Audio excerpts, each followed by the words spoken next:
Good to see you again. Today I'd like to start off by asking you a question. You may have heard it before, but indulge me if you would. If someone that had $1 million were to offer you that $1 million to jump out of a jet airplane, would you do it? Most people would say no. But what if you knew that that jet airplane was parked on the tarmac? And there was one of those big balloon mattresses waiting below like they use in the movies to catch the stuntmen when they come out. Would you do it then? Most people would say yes. And of course the difference between the two is the facts, not knowing all of them, or you could say it's your belief. In other words, the first one, by your prior programming, you're automatically led to believe that that jet airplane is in the air. Most people don't consider the fact that it could be parked. So the fear comes into play. No parachute, jumping out of a jet airplane. Of course, it would be deadly.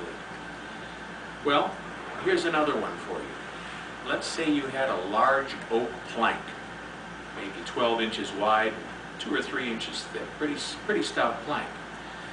If I were to lay it on the pavement, most anyone could walk across it easily.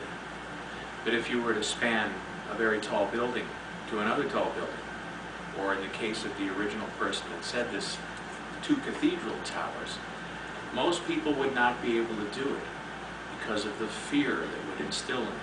Same plank, same width, just as stout, but now it's several stories up in the air. Well, the person that first said that was Emile Coué. And many of you have heard of him before. He's very, very well known for the affirmation that he's used, and that is, in every day and every way, I'm getting better and better. In fact, that affirmation is so well known, it's almost a cliche these days, and it's even been used in a couple of movies for comic relief. But he was really onto something. If you were to do a little bit of reading online about him, he was a wonderful, interesting man. Actually worked as a pharmacist. And he found early in his career as a pharmacist that if he described a little note when he dispensed his medicines to his patients, that it was proven or praiseworthy, or sometimes even spoke to the people that were picking up their prescriptions and says, you know, this works wonderfully. I know you're going to have a good healing from it. The people walked away from their purchase with a belief, and discovered that for the patients that didn't have that affirmation of belief, the results weren't as startling, weren't as healing. Well, years have gone by since Emile has passed, and many people along the way have taken up the mantle from him and used the same ideas about positive thinking and affirmations as he had. Among them, Robert Schuller of the Crystal Cathedral fame, Norman Vincent Peale, and W. Clement Stone. All of them subscribe to this age-old theory that what we believe is what manifests in our reality. I'm sure you've had the experience before of trying to go to sleep and found that the more you tried, the more sleep escaped you. Well, in metaphysical circles, they have a saying, what you resist persists. And it seems to be quite true. What about the times you've heard a very funny story, or you saw something silly on the internet or on TV or in a movie, and you start to laugh almost uncontrollably, maybe among other people. And when you try to suppress that laughter, it just comes out even more jubilant inside of you. Well, again, what you resist persists. If we look at our own lives, many of us find that to be true in an unconscious fashion. In other words, we find ourselves in circumstances where perhaps we're challenged in prosperity. Well, we dwell on those thoughts of the challenge, of the need for funds or money to come into our lives, and what manifests is more need. What we inject into the universe comes back to us as if reflected by a mirror.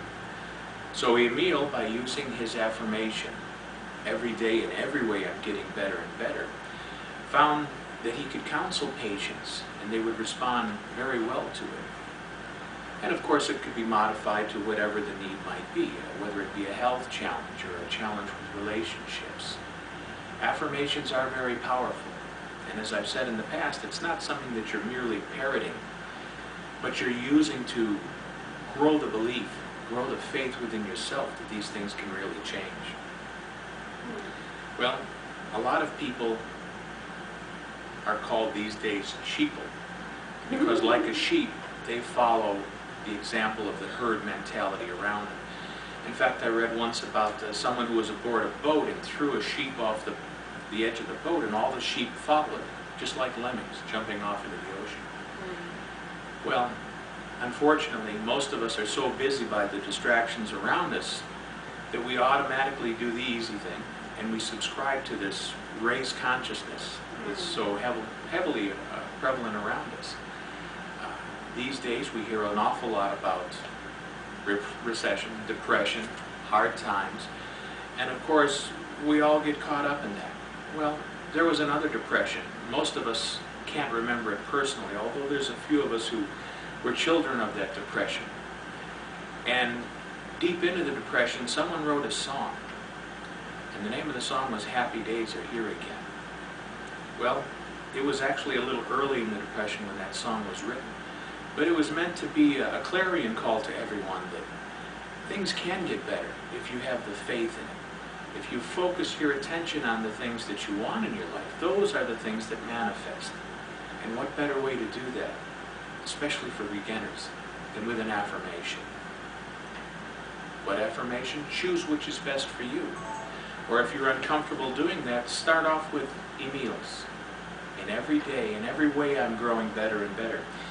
He suggested that his patients do it just prior to sleep and the first thing in the morning.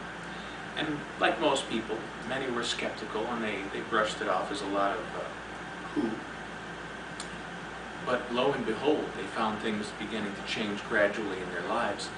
In fact, he was able to heal people that had serious health maladies, people with circulation, people with tuberculosis that was called consumption in those days. But without rambling on too much about Emil, let's just close with an affirmation that we at least take time to consider these things, to use them in our lives. And pick out an affirmation that works for you. My favorite is, God is my help in every need. God does my every hunger feed. Dwell on that. Pick one that feels right to you and make it your own. And if you stick with it, you're persistent, I think you'll find little by little your life to change too. God bless you all, and see you again soon.